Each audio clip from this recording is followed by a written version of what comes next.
Sudah kuliah sampai dengan 7 mata kuliah, yaitu tentang uzlah, taubat, zuhud, sabar, tawakal, istiqomah, ridho. Dan sekarang ini mata kuliah ke-8 yaitu panah. Ini baru bagian besar yang pertama ya. Ini kuliah tidak akan selesai sampai kita terus berada selama menuntut ilmu. Ini baru bab jalan rohani. Bagaimana step-step jalan rohani, baru itu kita bahas. Nah, sekarang yang kita bahas adalah panah. Namun demikian, karena ini banyak teman-teman yang baru, saya ingin mengingatkan sedikit ya, karena teman-teman sudah terus sekalian. Di dalam Al-Quran, dalam Sunnah, ini sudah dibahas ya, bagi yang lama. Allah akan menyaring, menguji, bahkan Allah ancam dengan mengganti mereka yang tidak tobat, tidak menjalankan tugasnya. Ya. Jadi penggantian ini termasuk di semua penduduk dunia pun demikian, penduduk rohani apalagi kan. Jadi saya hanya ingin mengingatkan teman-teman sekalian yang baru bergabung, kita memang harus mengingat kesalahan-kesalahan masa lalu, dan disinilah tempatnya kita bertobat sama-sama, meninggalkan semua dosa kita, baik lisan, hati maupun rezeki atau apapun. Nah ini tentu koloni, satu kelompok, maka saya agak khawatir dan terbukti kekhawatiran itu terjadi. Karena datang ke sini tidak merasa bahwa kita ini manusia, makhluk yang banyak dosa. Datang ke sini dengan agak sombong, dengan ilmunya yang dibawa dari luar dan sebagainya. Inilah akibat kita tidak merendahkan diri di hadapan Allah, maka ada ancaman ya. Nah ini kepada teman-teman yang baru uzlah, untuk mari kita sama-sama datang ke sini, istilah saya dizerokan, dinolkan, supaya datang ke sini tidak ada yang merasa lebih baik dari yang lain. Begitu. Yang punya ilmu tidak usah sombong dengan ilmunya, sampaikan saja kepada teman-teman. Ya.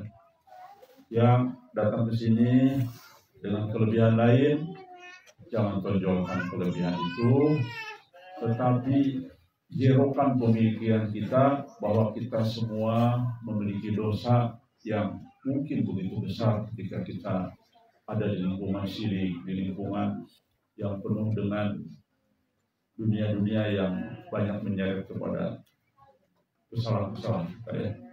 Nah ini saya ingatkan ini saja, jadi sebagai satu informasi penting bagi teman-teman yang sudah berjalan. Baik. Saya kira itu dikaitkan dengan informasi step kedua tentang tobat ya. Baik, kita akan bicara tentang masalah panah atau melenyapkan ego. Jadi kita masih ada 2 step lagi ya. Baru insya Allah setelah kita pahami, semua paham, tapi tidak cukup paham teman-teman sekalian. Harus mencoba menjalankan zuhud, sabar, tawakal, istiqomah, ridho, semua harus dijalankan sama kita ya. Bukan sekedar tahu teori, baru insya Allah akan menjadi ahli ashabullah. Nah, saya punya dalil nantinya. Ini saya tidak sembarangan nih teman sekalian. Apa benar menjadi ahli ashabul kahfi itu harus melalui 9 langkah? Betul, saya punya dalil kuat. Teman-teman mungkin tidak akan menyangka ya. Dan memang hampir langka memang. Saya sendiri coba. Sekali lagi bukan berarti saya merasa pintar, bukan. Tapi Allah masih petunjuk lah. Saya coba browsing. Ada nggak yang membahas ini? Ternyata ada memang. Tetapi hanya 1-2 ulama besar itu pun ulama para tabi'in. Jadi ternyata ada. Namun langka sekali di dalam tulisan-tulisan modern saat ini atau Islam pertengahan ke sini sudah mulai pelan-pelan menghilang. Ternyata rekan sekalian, untuk yang disebut dengan Ashabul Kahfi zamannya Al-Mahdi itu bahkan disandingkan kekuatannya, bukan kekuatannya, mungkin sama-sama menolong lah Al-Mahdi ya, walaupun Ashabul Kahfi menolong secara nyata, tetapi malaikat itu secara gaib. Jadi di dunianya itu Ashabul Kahfi yang menolong Al-Mahdi nanti di kelompok tersebut, tapi dari sisi gaibnya malaikat. Berarti kan ini penghargaan luar biasa ya. Dan ternyata betul, beberapa asar muncul dari kitab dan mubasyirat. Ternyata untuk menjadi Ashabul Kahfi itu tidak mudah, harus melalui proses-proses seperti ini. Berbagai ujian. Baik, saya kira itu sebagai pengantar mengingatkan. Karena sekalian, bagaimana fana bagi penduduk rohani? Mari kita bahas ya. Jadi mungkin nanti 3 seri saya sampaikan.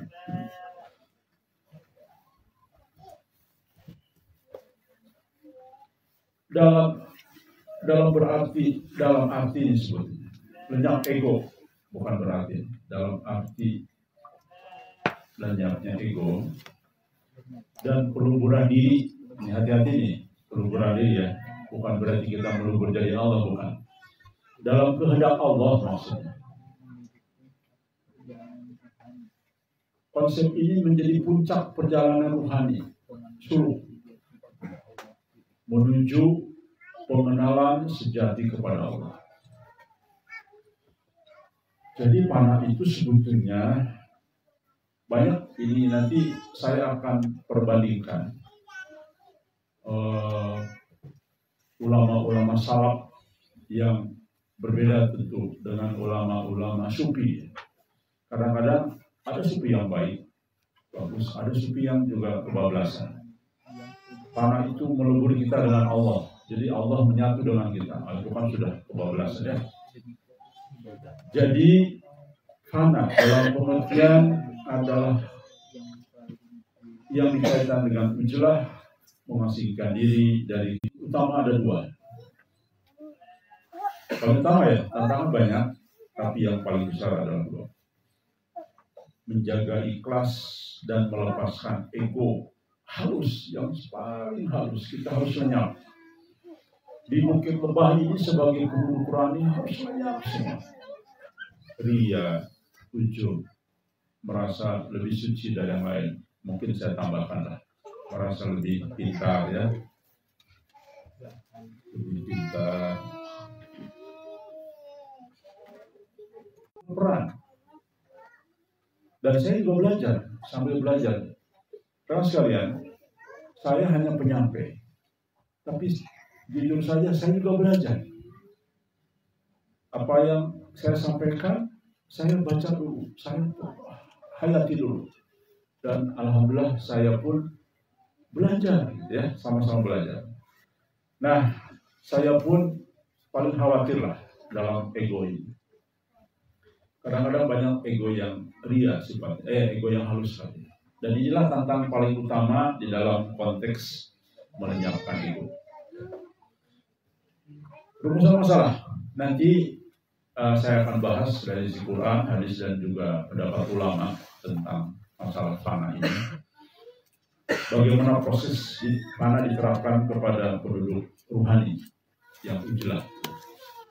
Jadi kita akan bahas ini semua, rumusan masalahnya, kemudian relevansinya dengan mubasyirat dalam menubuh perjalanan rohani.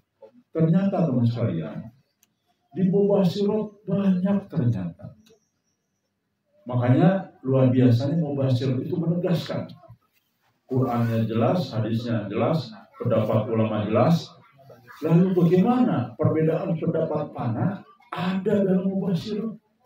Tahu dari mana? Setelah kita tampilkan, loh, ini tentang Bagaimana kita harus bersikap tentang ini? Itu mubasyirat lengkap. Allah memberikan mubasyirat kepada kita itu tidak hanya sekadar perang, tidak hanya sekadar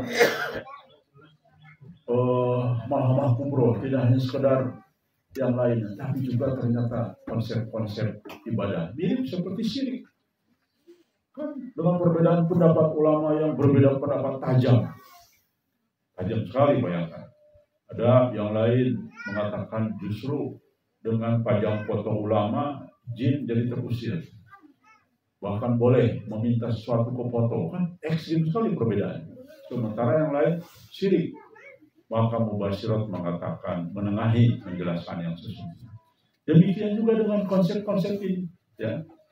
Nah, maka fana pun pendapatnya beda-beda itu.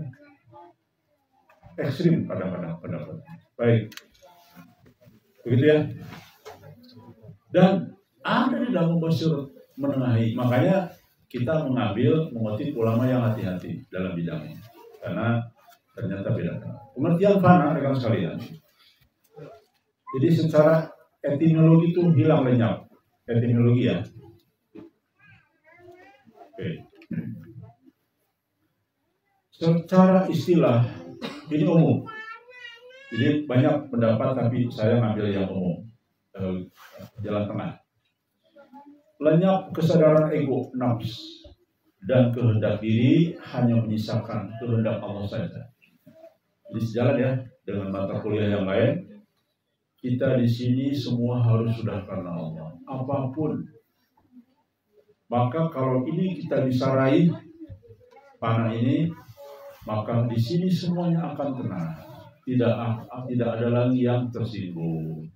Tidak ada lagi yang marah-marah. Tidak ada lagi yang kecewa. Tidak ada lagi yang semua permasalahan hidup itu seolah-olah tidak ada. Walaupun ada, tapi bisa meredam diri. Saya dimarah sama Mas ini, tapi saya redam. Ya sudah, namanya manusia, ada saja kesalahan. Nah, begitu ya. Ini namanya dianggap ulama Wahabi ini. Tetapi mengkritik dan membedakan antara. Nah ini sekalian ya. Saya akan mengutip pendapat ulama yang dianggap keras, yang dianggap menengah dan dianggap sufi, tapi sufi yang relatif punya hampir kesamaan lah dengan pemikiran kita saat ini, sekaligus juga ulama-ulama salaf ya. Mana yang benar menurut beliau? Lenyapnya kehendaknya. Kan ada lucu nih kayak Bahar bin Smith ya. Ada Habib siapa lagi sholat, tiba-tiba panas, lupa. Lalu kemudian lagi sholat, lupa. Ingat 2 bulan, 3 bulan lagi baru dia ingat. Waduh, itu bukan lupa, itu hilang ingatan. Makanya mereka konsepnya yang hilang ingatan disebut wali tetap. Wali majnun. Karena salah mengambilnya. Itulah kalau kita mengambil pengertian panah yang ekstrim, itu ekstrim namanya ya. Monyet telanjang ya gimana monyet? Bukan porno itu ya. Monyet nggak pakai baju. Kalau di luar tidak bisa kita menutup mata, berseliweran kan? Maksiat. Oke, baik. Jadi fana itu sangat cocok dan memang harus diterapkan di tanah hujan. Menurut beliau, fana yang batil, lenyap kesadaran akan makhluk sehingga sampai pada pengakuan aku adalah Allah. Betul. Aku menyatu dengan Allah. Berarti aku adalah Allah. Ada loh beberapa pernyataan di YouTube ya. Saya sejenar ya. Walau itu ada debat tebal itu. Katanya itu fitnah dan macam-macam lah tentang Syekh Jenar. Walau alam ya. Tapi memang isunya begitu. Ulul tahu? Teman-teman tahu? Ulul tahu? Ya ini, ulul tuh ini.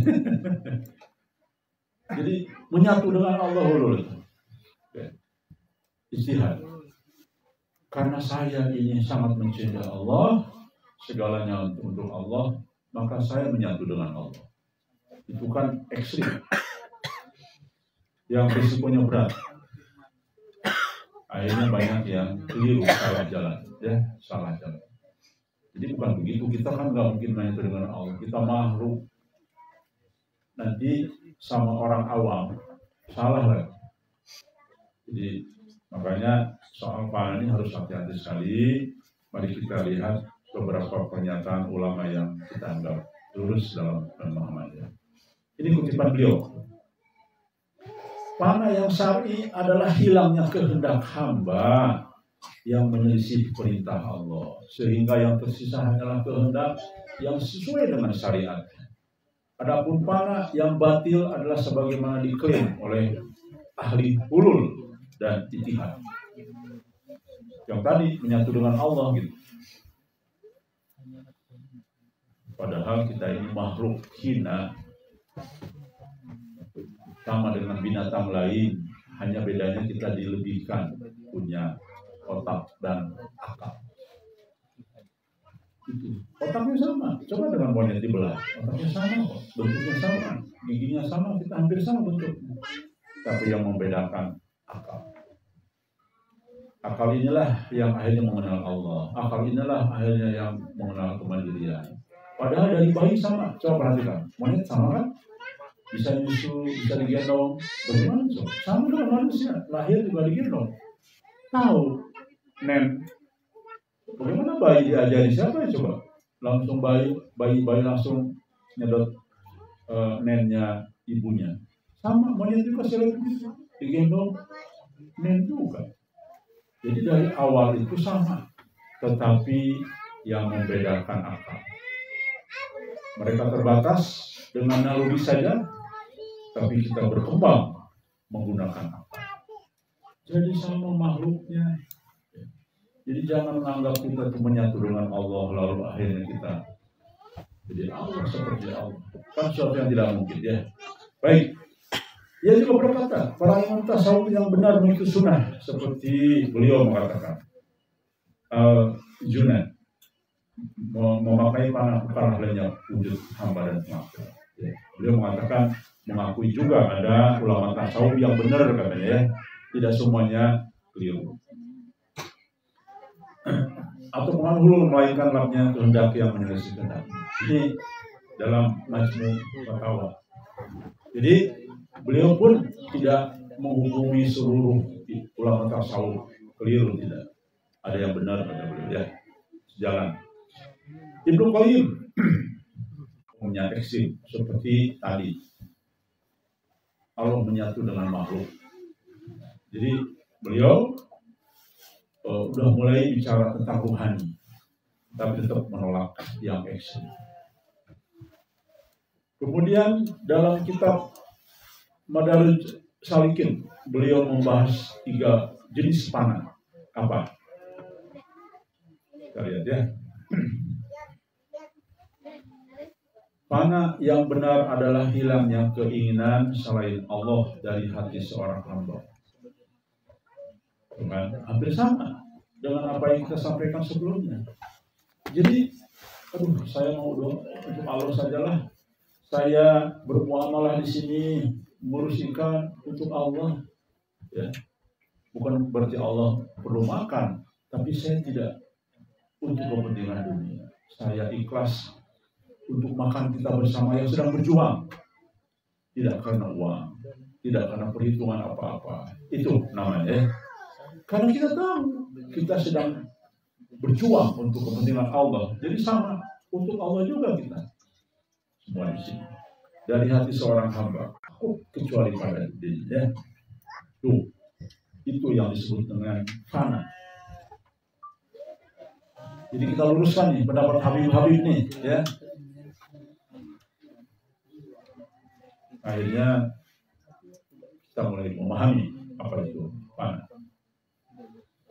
Jadi lebih kepada syariat. Yang menolak fana syuhud ekstrim, tidak melihat makhluk sama sekali, tapi menerima fana sebagai hilangnya syahwat dunia. Alhamdulillah ya, Berarti beliau memahami bahwa syahwat dunia itu sulit ketika kita berada di tengah-tengah masyarakat luas, apalagi masyarakat jahiliyah. Kita sudah sampaikan beberapa waktu yang lalu bahwa saat ini sesungguhnya sudah lebih jahiliyah dibandingkan dengan di zaman baginda Nabi Muhammad SAW. Dan saya yakin pendapat kita sulit dibantah bahwa ternyata sifat jahiliyah saat ini lebih besar dari sifat jahiliyah zamannya baginda Nabi Muhammad SAW. Ya, walaupun sekarang atas nama kebenaran, atas nama apapun lah ya, padahal ternyata kalau kita perhatikan secara mendalam, makanya benarlah apa yang disampaikan Muhammad Qasim dalam mimpinya. Kita tidak pernah berpikir, saya yakin hampir tidak ada yang pernah berpikir sampai kualitas seperti itu. Apa?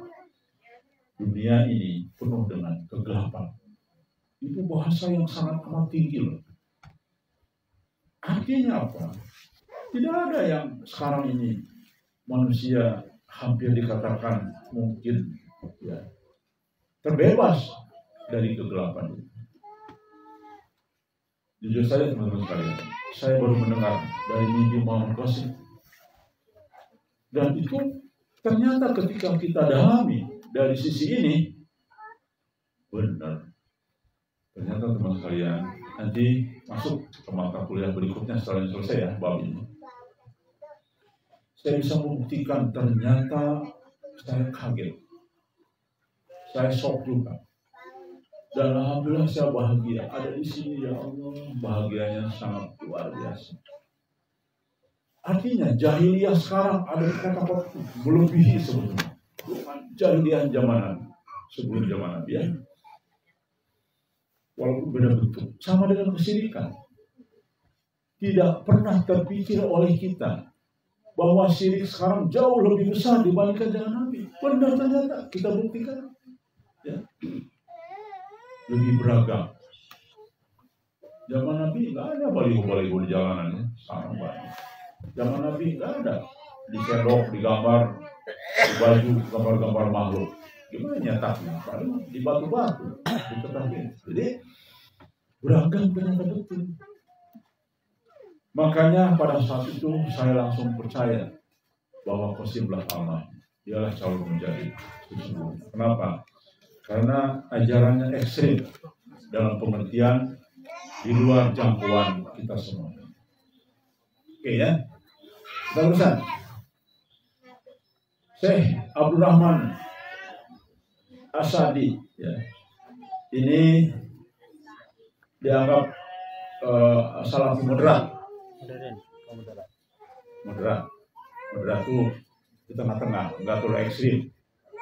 Dalam tafsir Taisir Al-Karim Ar-Rahman membahas ayat janganlah kamu seperti orang-orang yang lupa kepada Allah lalu Allah menjadikan mereka lupa kepada diri sendiri. Jadi bukan berarti panah itu adalah lupa. Kalau lupa ya lupa kepada Allah juga dong. Ya, kira-kira begitulah. Dan ini ada dalam ayat Al-Quran. Ayat Hasan ayat 15 surat. Jelas. Jadi sama kan? Yang moderat pun sama, sebetulnya sejalan. Makanya kita bukan mengikuti ajaran panah-panah model Habib-Habib, ya. Tetapi kita apa yang disebut panah adalah panah yang betul-betul organisasi ekstrim bahkan berlebihan. Jelas ya? Beliau menjelaskan lupa kepada Allah, mengikuti hawa nafsu, sebenarnya hawa nafsu. Panah di sini adalah tidak punya kehendak selain taat. Jadi panah menurut beliau adalah tidak punya kehendak kecuali taat.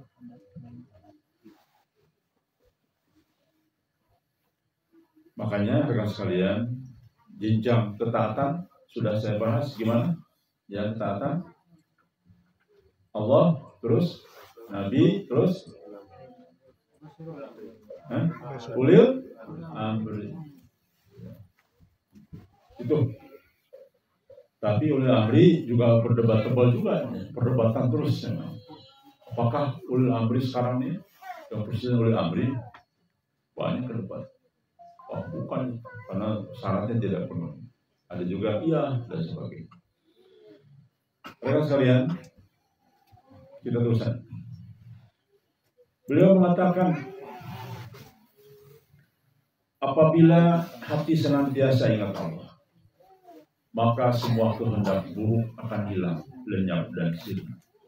Sehingga kehendaknya hanya sesuai dengan keriduan Allah. Tuh, betul lagi ya. Ridho yang kemarin baru kita bahas. Udah semua tujuan kita ini cari kan dingin itu sekali. Saya juga merasakan, makanya tapi alhamdulillah berkat pertolongan saya nggak dingin karena ada dispenser. Yang lainnya ini ya. Enggak, saya kalau udah dingin, cuma dia aja. Teman-teman, saya tahu terasa dingin. Untuk apa coba tujuannya? Mencari ridho Allah. Saya hanya ingin dipuji oleh Allah saja. Saya hanya ingin dinilai oleh Allah saja. Saya ingin disambut oleh Allah saja, tidak ingin dari siapa-siapa. Ya. Apa? Manusia Allah puji terhadap orang-orang yang sudah ujelah asal belum hati apa pujian itu banyak. Ya, teman-teman yang bisa jawab 10 saja, saya kasih sisa malu 1 botol lagi. Ayo, 10 pujian Allah terhadap orang yang ini masuk mata kuliah berikutnya. Tapi siapa tahu ada yang duluan, ini nggak apa-apa. Itu nanti ya. Ada sudah amatur. Tapi siapa tahu teman-teman ada yang pernah membaca.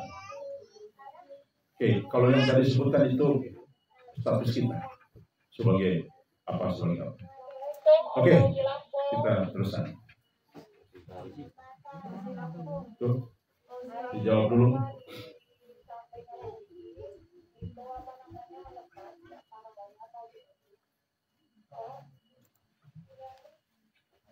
Ya, siap nanti ke atas. Silakan. Ke atas dulu ya. Kalau darurat tidak apa-apa, kecuali bisa ditunda. Kesimpulan. Jadi ulama salaf tidak menolak, tidak. Karena ada isu nih di dalam beberapa tulisan sosial media. Saya lihat ulama-ulama salaf seolah-olah menolak panai. Padahal tidak, ternyata.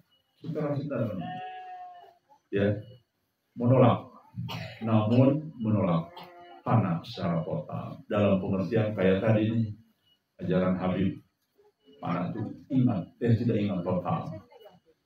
30 tahun tidak ingat, jadi itu mah gila. Bukan.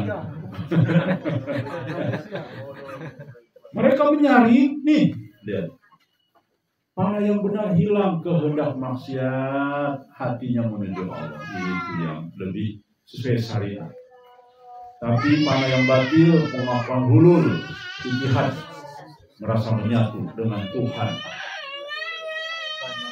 Ini yang melampaui batas disebut dengan batil. Saya setuju, kita setuju. Karena panah yang benar adalah sesuai dengan kaidah-kaidah dari urutan pertama tadi. Ya. Semua itu ternyata sama, sejalan, tidak saling tabrakan. Teman sekalian, tanpa disadari oleh kita, seluruh step-step itu saling terkait ternyata, dan tidak ada pertentangan. Coba perhatikan teman-teman. Padahal bab yang berbeda. Panah dengan ikhlas beda. Ini ke kanan, ini ke kiri, lalu kemudian dengan pelajaran kuliah yang lain tidak. Tapi ternyata semua saling bersinggungan dengan sama sekali, presisi banget, seperti ini. Ya, panah itu sesungguhnya menuju kepada hanya mencari keikhlasan. Nah, itu yang benar definisi. Bukan panah itu tidak ingat. Oke, baik, rekan sekalian. Jadi ini yang tadi sebut-sebut ya, dalam kerangka syariat. Jelas. Nah, sekarang kita mulai kutip ulama tasawuf yang kita anggap lurus sejalan dengan ulama salaf tadi. Ternyata sejalan. Jadi tidak semua ulama tasawuf itu dianggap tersesat. Coba lihat, perhatikan. Imam Al-Ghazali, makanya kenapa saya sering mengutip Ihya Ulumuddin, karena memang penjelasannya begitu jelas sekali terkait dengan ya. Panah menurut beliau adalah tahap setelah mujahadah. Oke, itu kan sama kan? Artinya mujahadah itu apa? Contohnya, itu pada kuliah kita sebelumnya. Ayo. Zuhud contoh, ya. Berjuang bukan karena uang, mujahadah itu. Hidup seadanya, ya. Dan sebagainya. Juga melawan hawa nafsu, yaitu hawa nafsu semua. Dan muqarabah, yaitu merasa diawasi oleh Allah Subhanahu wa Ta'ala.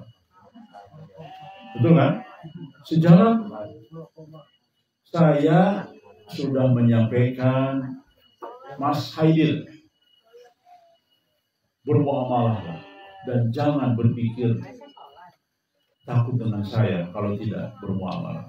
Jangan, tidak boleh di sini. Tidak boleh karena makhluk. Bayang sama kambing gini. Jangan kita. Udah, makanya kenapa? Ini teman-teman yang baru datang, saya tidak pernah sedikit pun memeriksa apa-apa. Semua muamalah teman-teman itu saya bebaskan, silakan saja. Saya percayakan saja. Teman-teman hanya mau ngobrol kerjaannya, sudahlah, Allah nanti yang menilai. Kenapa? Saya satu, membiasakan supaya teman-teman hanya kepada Allah tujuan. Jangan sirik lagi. Kita kan mau bebas sirik. Dan itu teman-teman tahu nggak?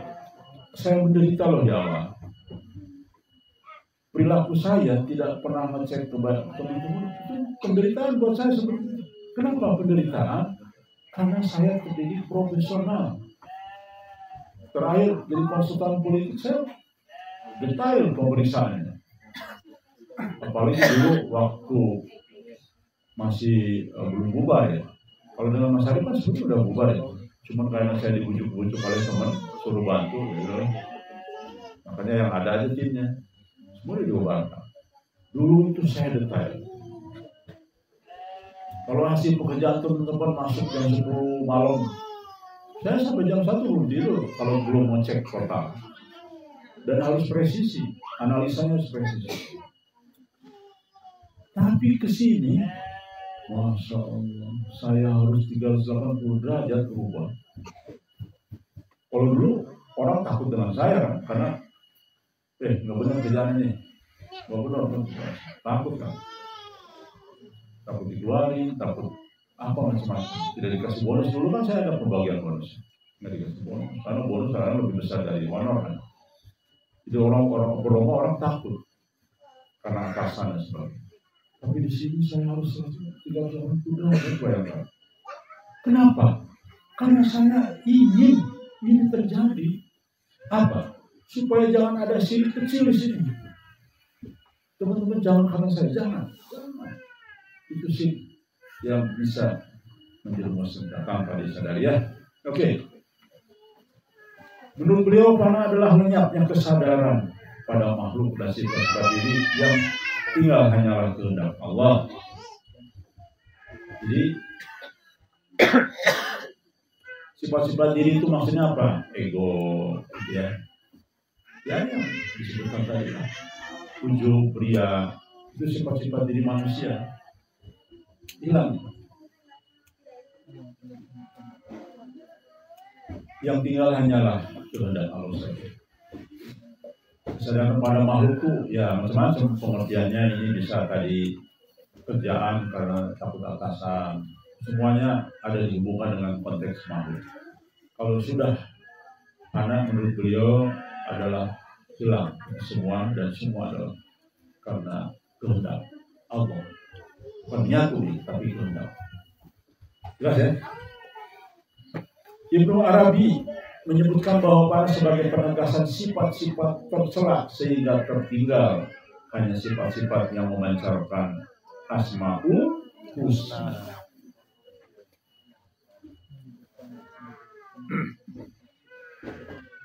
Ini memancarkan sifat itu bukan berarti sama dengan Allah, bukan. Allah kan maha. Kalau kita kan hanya pancaran cahayanya. Makanya di sini ada mimpi kan, maksud ada cahaya-cahaya bermunculan. Ya cahaya Allah. Misalkan orang ini adil, Allah maha adil. Kita cukup adil. Bukan menyatu kita dengan Allah. Kalau kita menyatu dengan Allah berarti kita maha adil. Allah maha kasih sayang. Kita apa? Kasih sayang. Bukan maha. Mahanya tinggal. Karena hanya Allah yang punya maha, bukan kita. Ini maksudnya, ya. Jadi hanya memancarkan sifat-sifat Asmaul Husna. Jadi hanya memancarkan sifat. Memang harus kita harus kasih sayang, kita harus seperti pancaran dari Asmaul Husna itu, ya. Baik. Syekh Abdul Qadir Jailani ini tasawuf juga ya, semua saya sampaikan. Kalau tadi kan ulama salaf nih, ulama tasawuf. Karena bukan berarti lenyap jasad, melainkan hilangnya kemauan diri yang bertentangan dengan syariat. Tuh, beliau juga benar pernyataannya kan. Yang bertentangan dengan syariat, berarti ini yang benar. Tuh, ulama tasawuf juga. Syekh Abdul Qadir Jailani ulama tasawuf, sufi. Benar ajaran tentang panayah. Jadi tidak aneh-aneh seperti ajaran Habib sekarang ini. Habib itu kan ajarannya gitu. Baik, apa mau diulang nih? Ini? Oke, silakan baca. Silakan ditulis. Teman-teman kalau kecepatan bicara ya, jangan diam saya. Kalau saya kecepatan, teman-teman tidak sempat nyalin. Saya ingin memberitahu kepada yang baru hadir, baru menjelang, teman-teman sekalian, nanti kita paham ketika bab terakhir ya. Rekan sekalian, pelajari dengan serius bab ke bab. Nanti kepada teman-teman yang baru hadir, saya akan share ya. Menurut kitab yang ada, kita harus punya ini semua. Nah ini harus sifatnya ini semua. Orang yang sudah tobat betul-betul tobat, menghayati. Harus zuhud, harus sabar, tawakal, istiqomah dan ridho. Inilah calon-calon disebut dengan ashabul kahfi. Baru Allah mengatakan, kalian sudah layak nih menjadi pendamping Al-Mahdi dalam perjuangan yang berat. Siapa yang paling berat lawannya? Dajjal. Kalau kita masih ada sifat Dajjal, nggak cocok. Paham? Karena beda. Oh iya, satu lagi, teman-teman sekalian, ini beda loh standar. Ini standar bukti standar penghuni rohani. Tobat orang dunia dengan rohani beda. Zuhudnya juga beda, semua beda. Bahkan fana ini juga beda. Fana orang dunia dengan penduduk rohani beda standarnya. Ya. Jadi begitu ya teman-teman yang baru bergabung.